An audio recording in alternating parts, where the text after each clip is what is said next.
চিংড়ি মাছ দিয়ে পালং শাকের বুনার রেসিপি। আসসালামু আলাইকুম। এই জায়গায় 2 আটি পালং শাক লইলাম আর কিছু বুনা চিংড়ির মাথাটা হালাই লইছি, পায় পরিষ্কার করে 2 আলি রেডি করছি।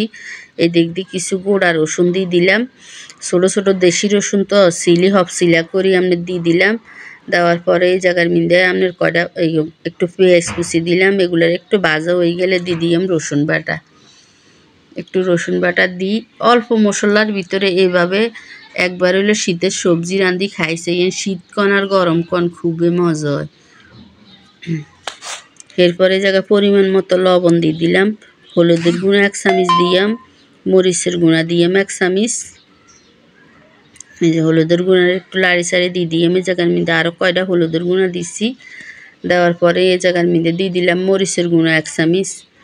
এরপরে একটু পানি দিয়ে দিছিলাম, পানি দিই আবার এগুলা পানিটা শুকিয়ে সারে দিয়ে দিলাম চিংড়ি মাছগুলা। চিংড়ি মাছগুলা কষানো হয়ে গেছে। এবার কয়টা কাঁচামরিচ ফালি দিয়ে দিলাম। আপনারা চাইলে আরও বেশি করে দিতে পারেন, কিনলে আমরা জাল কম খাই আল্লাহ কম করে দিচ্ছি। এরপরে শাকগুলা দিয়ে দিলাম।